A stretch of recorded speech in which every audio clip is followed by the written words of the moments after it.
programa de hoje vamos abordar as recomendações médicas a respeito da terapia de reposição hormonal masculina e feminina. Mas antes, vamos acompanhar uma aula de Pilates para conhecer os benefícios dessa atividade física que tem conquistado o público 50+ aqui em Balneário Camboriú. No Espaço Integrado de Saúde Original, 80% dos alunos de Pilates já ultrapassaram a faixa dos 50 anos. É o caso do aposentado Hernandes Severino da Silva, de 75 anos. Ele optou por essa atividade física para se manter ativo e garantir melhor qualidade de vida na terceira idade. Senhor Hernandes, há quanto tempo o senhor pratica o Pilates? Mais ou menos 2 anos e meio. E por que o senhor procurou essa atividade física, esse tipo? Porque eu, no passado, tive uma hérnia de disco e eu sentia dores, tinha problema de flexibilidade. Então, o Pilates foi recomendado para melhorar todo esse aspecto. E está funcionando? Muito. É? Não sinto mais dores nenhuma, sou muito mais flexível, ainda tenho muito caminho para... Mas estou muito bem. E o senhor se sente estimulado em fazer esses exercícios? Ah, sim, aqui? Porque isso é um trabalho preventivo, né? Que a ideia é eu poder, como a Camila estava falando, de poder praticar minhas atividades diárias, cotidianas, sem dificuldades, né? Mas muita gente acha que o Pilates é monótono. Como é que o senhor se sente fazendo a aula nesse ponto? Não vejo como monótono, porque o goal é ser mais flexível, ser mais saudável, ter mais qualidade de vida. Então, não. E em cada aula é um exercício diferente, né? Não tem aquele roteiro de treino estabelecido. Existe uma variedade de exercícios feitos justamente para dar essa flexibilidade que eu estou procurando, né? Buscando. O senhor faz quantas vezes por semana?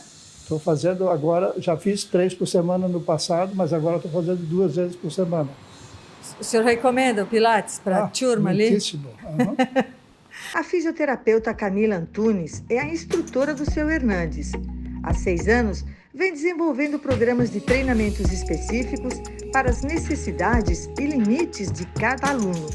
É com esses equipamentos que ela monta as séries de exercícios que se baseiam nos princípios da respiração, centralidade, concentração, controle, precisão e fluidez. Camila, afinal de contas, por que o Pilates é tão recomendado para as pessoas acima dos 50 anos? Bom, as pessoas acima dos 50 anos, na verdade, no decorrer da vida adulta, a gente já vai sofrendo algumas alterações anatômicas e hormonais que acarretam em algumas alterações e disfunções que podem vir a trazer alguns desconfortos para a nossa vida, né? E a gente pode fazer alguma coisa pela saúde antes que isso vire um desconforto, né? Então, como o Pilates ele não produz impacto para o corpo, para as articulações, ele é muito recomendado nessa faixa etária, onde a gente precisa dar uma atenção melhor, né? Para articulações, menisco, flexibilidade e mobilidade do corpo também. Então, vai trazer uma qualidade de vida melhor para essa faixa etária dos 50+. E as aulas costumam ser individuais justamente para acompanhar a necessidade de cada aluno. Isso, a gente tem, na verdade, 2 opções. O personal, que é quando a gente tem ali um indivíduo, um paciente, um aluno que precisa de um foco mais específico, né? Então, a gente consegue dar atenção para ele individualmente. Ou então, a gente também tem a opção da aula em grupo, que são até 3 pessoas, onde a gente vai também individualizar e personalizar a aula para aquele grupo de pessoas. E quais são, assim, os tipos de exercícios que são feitos nessa aula? A gente tem exercícios que são feitos no solo, então, que são os primeiros exercícios criados, né, por Joseph, criador do método. E a gente também tem os exercícios de aparelho, onde a gente vai criar uma resistência maior, né, do que o peso do corpo com as molas, e a gente vai ter uma variedade de exercícios maior ainda. Então, como você poderia enumerar os benefícios de um todo do Pilates para quem pratica? Bom, são N, né? Eu acredito que em cada faixa etária e para cada indivíduo, os benefícios vão ser sentidos ali no dia a dia de forma diferente. Então, especificamente para a faixa etária dos 50 a mais, a gente vê benefícios na hora de realizar as atividades de vida diária, né? Então, são pequenas alterações que mudam muito a qualidade de vida. Como, por exemplo, tem muitos alunos dessa faixa etária que relatam que conseguem ficar um tempinho maior na cama, né? Conseguem dormir um pouquinho mais, porque normalmente sentiam muita dor nas costas, não conseguiam descansar direito.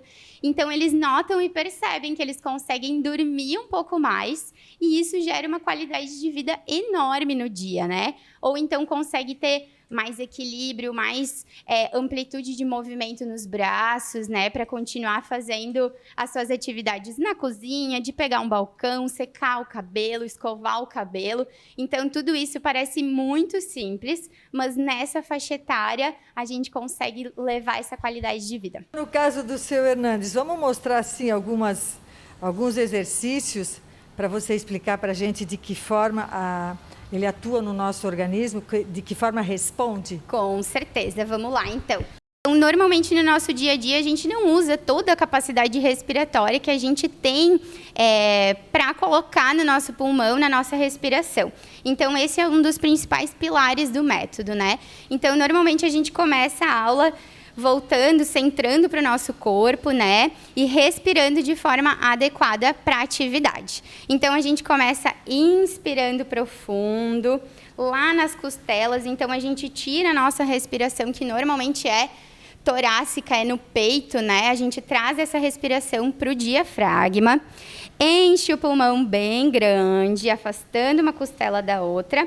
E expira, juntando uma costela da outra, sugando o umbigo. Mais uma vez. Inspira, afastando as costelas. E expira, juntando as costelas, acionando o abdômen e sugando um pouquinho do umbigo. Isso já faz a gente também trazer e linkar a segunda base do método, que é a concentração. Então, está realmente presente no momento da aula, está realmente concentrado nos músculos que precisam ser ativados, né, durante a aula. Então, agora a gente começa a movimentar o corpício. Inspira, seu Hernandes, afastando as costelas. E quando soltar o ar, vai empurrar o carrinho, mantendo o calcanhar na barra. Então, solta o ar empurrando. Inspira, volta, segurando, resistindo às molas. E expira, empurrando de novo. A gente vai fazer isso 10 vezes. Então, a gente já vai trabalhando concentração, respiração. A gente também reforça a musculatura de membros inferiores e abdominal, que é também um dos pilares do método, que é a concentração e a ativação do nosso centro, né? Também conhecido como powerhouse. Então, o Joseph trazia isso, de que todos os movimentos devem, antes de cada movimento, deve ser ativado o nosso centro de força, que é os músculos do nosso tronco, os nossos abdominais, né? Então, a gente tem que lembrar de ativá-los na hora de fazer qualquer exercício, seja de perna, seja de braço, seja de abdômen.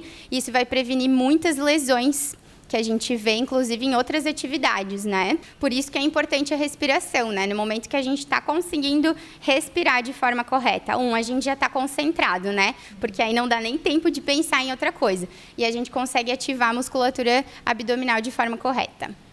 O Pilates surgiu no Brasil na década de 1990 e atualmente é o método de fitness e reabilitação que mais cresce no país. Mas a sua história é bem mais antiga. Então, Camila, qual que é a história do Pilates? Como é que surgiu esse método? Bom, vamos lá. O Pilates, ele vem do nome do criador, né? Joseph Pilates. Ele nasceu em 1883 na Alemanha e ele foi uma criança com diversos problemas de saúde. Ele teve asma, raquitismo, várias comorbidades. E ele decidiu encontrar na atividade física uma forma de confrontar e de vencer esses problemas de saúde. Então, ele praticou, durante a infância e juventude, diversas modalidades. Natação, boxe, várias coisas. E quando ele tinha 32 anos, ele ficou recluso em um campo de concentração na Inglaterra. E lá ele começou a desenvolver e colocar em prática o método. Na época ainda era um exercício somente de solo, né, com a força ali e o peso do próprio corpo. E ele foi desenvolvendo. Ficou conhecido por quê? Na época, estava rolando uma epidemia, né, a influenza, a gripe, e eles perceberam que todas as pessoas do campo onde foram treinadas por ele, ninguém pegou a gripe. Então, dessa forma, o método começou a ficar conhecido e, claro, que desde lá ele já sofreu, né, alterações, depois ele viu a necessidade do uso de uma resistência para potencializar os resultados. Então, foi adquirido aí, digamos assim, os exercícios, as molas, né, o uso das molas e dos equipamentos também. E você fez um curso específico? Específico, exatamente. Eu sou fisioterapeuta, né? Minha graduação foi em fisioterapia. E depois a gente faz um curso extracurricular, digamos assim, né? Fora da faculdade, específico do Pilates. Em linhas gerais, o que diferencia o Pilates das outras atividades físicas? Sim. O Pilates, ele consegue ter um foco melhor para o objetivo de cada aluno, né? Então, como a gente falou anteriormente, muitos alunos vêm recomendados em função de uma característica específica ou então de um processo específico, né? Muitas vezes pós-operatório ou com alguma dor crônica, muitos alunos com problemas neurológicos, inclusive, né? Então, a gente consegue, através de uma avaliação física, criar uma aula específica para o objetivo e para a demanda de cada aluno, né? Personalizada. E como tem se comportado o público nessa pandemia? Há muita desistência? Ou como é que vocês estão contornando isso? Bom, no início mesmo da pandemia, como todos os outros setores, teve aquele momento, né, de pausa, assim, onde existia muito medo, existia, né, muito receio ainda do que poderia ser feito. Então, foi criada a modalidade de online, né, das aulas online, e muitos alunos conseguiram se adequar bem a essas aulas e continuam até hoje praticando o Pilates e as atividades em casa, né? Mas, logo depois, eu acredito que todas as pessoas conseguiram sentir também a importância que a saúde representa, né, pra gente nesse momento. Então, todo mundo também sentiu a necessidade de se manter ativo fisicamente, de cuidar da sua saúde. Então, deu um jeito, né, que seja ou continuar online, ou depois, quando tudo foi possível reabrir, né, voltar para as atividades no estúdio mesmo, mantendo todos os cuidados, né. E nunca é demais lembrar que antes de praticar qualquer atividade física, é preciso passar por uma avaliação médica. E veja no próximo bloco as indicações e os riscos da terapia de reposição hormonal masculina e feminina.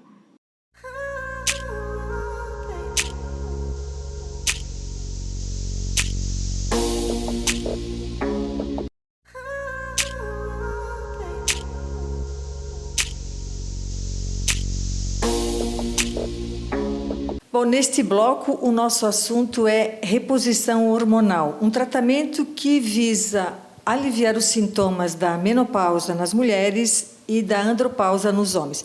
E quem nos explica melhor esse assunto é o médico pesquisador Luiz Henrique Rigatti, aqui de Balneário Camboriú. Bom, a gente começa falando o seguinte, que não há um consenso entre os médicos sobre essa reposição hormonal, né? E também gera uma dúvida nos pacientes. Por quê? Sim, primeiro obrigado pelo convite, né? E queria informar que sim, não existem consensos porque existem contraindicações. Então, ou seja, porque quando se fala vamos repor, tem que haver algumas observações com a história clínica, os exames e ver se não há contraindicações. É por isso que a reposição ou terapia de correção hormonal ela é disseminada, mas ela tem que ser controlada, porque ela tem critérios de se colocar hormônio e critérios de se não colocar hormônios. Então, seria a primeira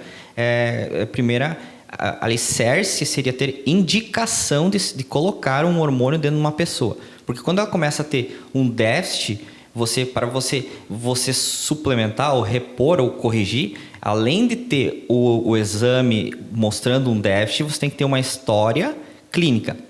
Dentro da medicina a gente fala história clínica, que são sinais e sintomas, E depois a gente pede exames que é o padrão, o normal de qualquer médico fazer exames padronizados.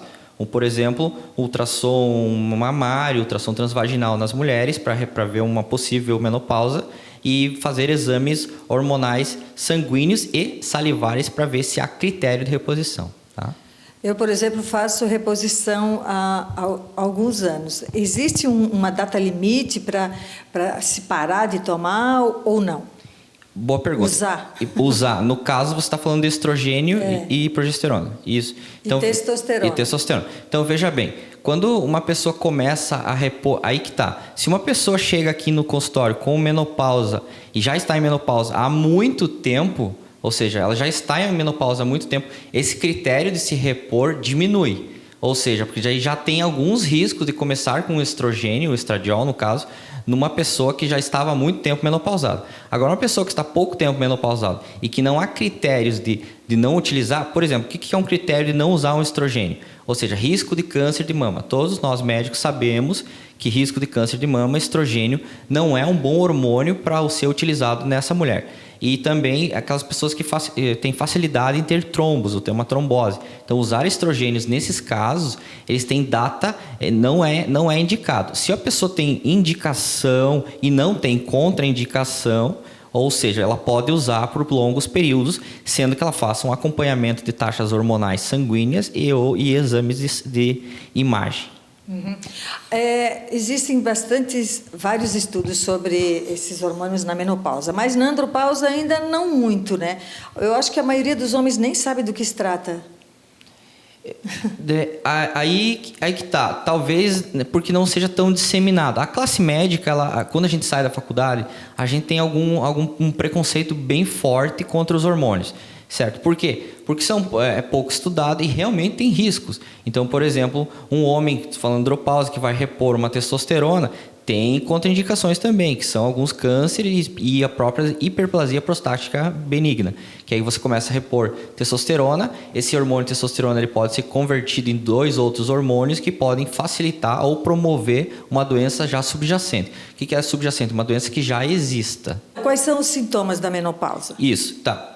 Isso é uma pergunta que ela tem múltiplas respostas. Então, a menopausa não é uma doença de um sintoma. Então, por exemplo, quando você fala em menopausa, o que significa pausa? Parou de menstruar, ok? Tá bom. Mas a mulher, ela tem um ajuste fino entre o estrogênio, que é o primeiro hormônio, e a progesterona, que é o segundo hormônio, no ciclo de 30 dias. Então, quando você está falando de menopausa, você está falando num déficit de estrogênio e progesterona. Quando você fala num déficit de estrogênio, você está falando no quê? Você está falando em secura vaginal, você está falando que é aquela prurido ou prurido vaginal, coceira, ou dor na relação e principalmente ondas de calor. É aquela mulher que chega assim, a história é assim: estou tendo ondas de calor, estou com dor na relação, estou com alteração emocional. A pessoa começa a ter alteração emocional e alteração de libido. Libido é o impulso sexual, a vontade, o desejo sexual, tá? Então, esses seriam sintomas estrogênicos. Só que, misturado a isso, tem os sintomas da progesterona.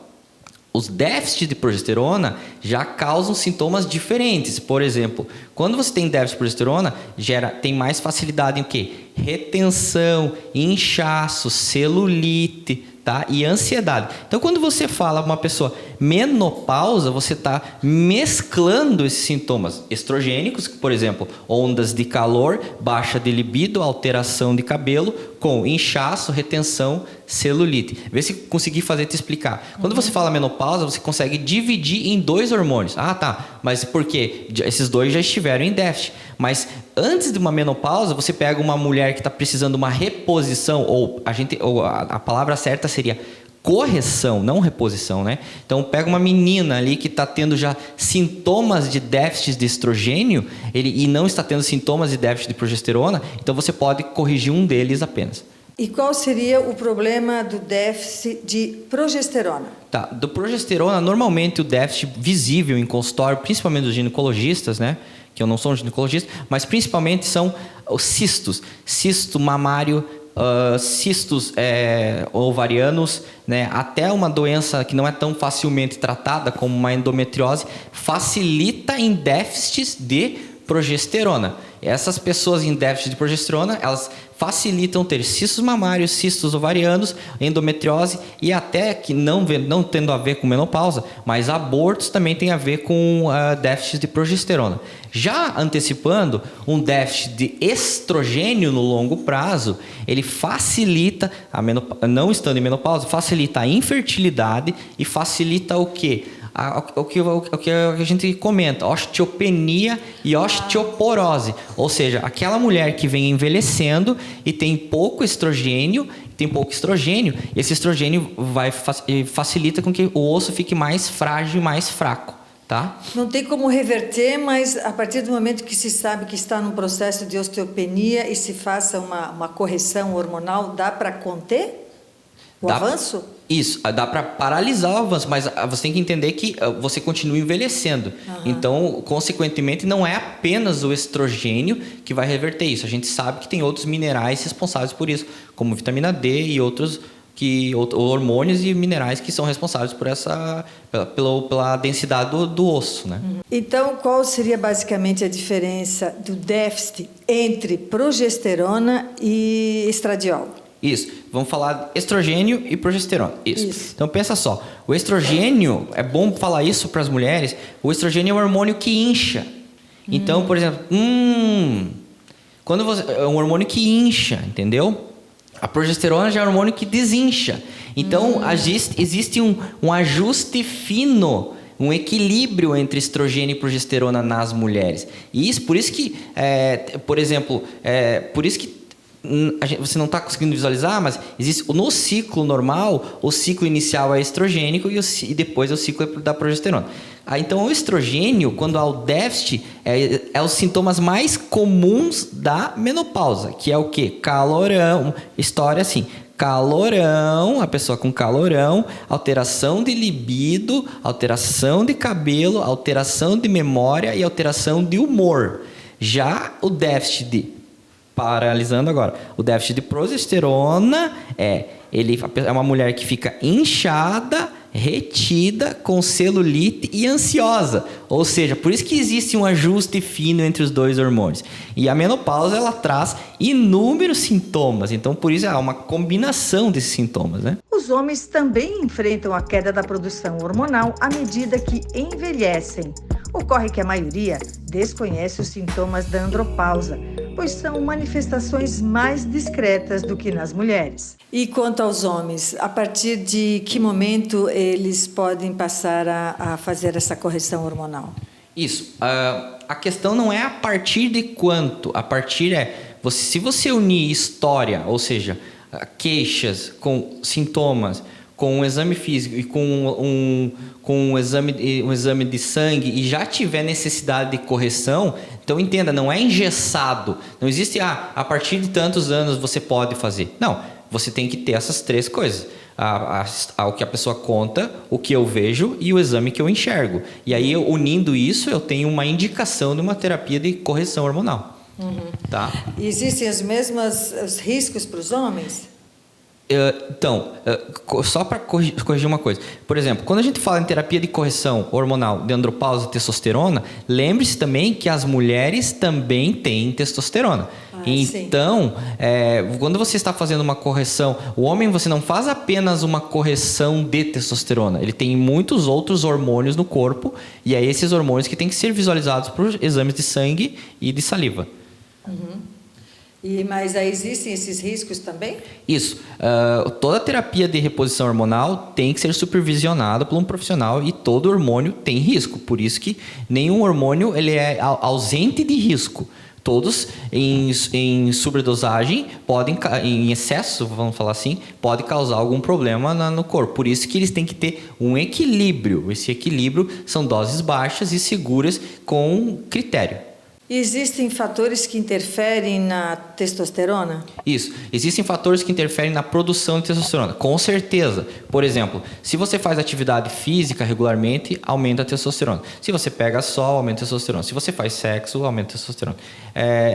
Agora, existem fatores que bloqueiam a sua testosterona. Por exemplo, estresse, que é o hormônio do cortisol, ele é um dos hormônios que bloqueiam a testosterona e acaba diminuindo a testosterona. Então, às vezes, tu pega um quadro de uma pessoa que vem aqui e diz assim, estou com diminuição de libido, estou perdendo a tesão, a ereção, a vontade, e você suspeita de um déficit de testosterona. Não, ela está simplesmente com um quadro de estresse. Outras coisas que bloqueiam a testosterona, por exemplo, é a alimentação. Se a pessoa come muito glúten, muita soja, muito milho, ou seja, carboidratos refinados, também diminuem a testosterona. Um alimento principal que diminui a testosterona se chama soja. Soja diminui muito a testosterona. Tá, e quais são as formas de repor a testosterona, o déficit? Sim, as formas de repor, existem várias vias, né? Podemos fazer de forma oral, né?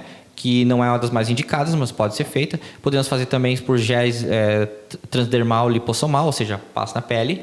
E principalmente, de forma bem segura, existem as injeções, que é claro que conforme a injeção e o déficit que existe, você mensura o tempo. Por exemplo, existem testosteronas que se aplicam de 15 em 15 dias, existem testosteronas que se aplicam de mês em mês, e aí você combina com o paciente e vê qual é a forma mais viável para ele. Se ele prefere fazer uso de transdérmico ou injetável até oral. E existem outras formas também que estão no mercado agora, que são os implantes, né? Eu não faço, mas também existem. Experiente na área de terapia de correção hormonal para emagrecimento, Dr. Rigatti chama atenção para a necessidade do paciente se consultar com um médico especializado em reposição hormonal masculina e feminina, no caso ginecologista, urologista, endocrinologista e nutrólogo. Só eles podem prescrever a dosagem segura e necessária para cada caso. E sempre tendo acompanhamento médico. Isso, né? Porque o que é importante? Entendam que, isso é bem importante essa pergunta. Quando você faz uma terapia de correção hormonal, normalmente não se corrige e não se acerta tudo de primeira. Você faz a primeira bateria de hormônio, você faz começa a terapia de correção e você necessita fazer uma nova terapia. Fazendo uma nova bateria de exame para ver se o que você está fazendo está dando certo ou não, sim ou não. Então, para tu ver se tu muda ou não muda, para ver se está funcionando. Dr. Rigatti, muito obrigada pela sua participação, pelos seus esclarecimentos. E o programa de hoje fica por aqui. A gente se vê na próxima semana. Até lá!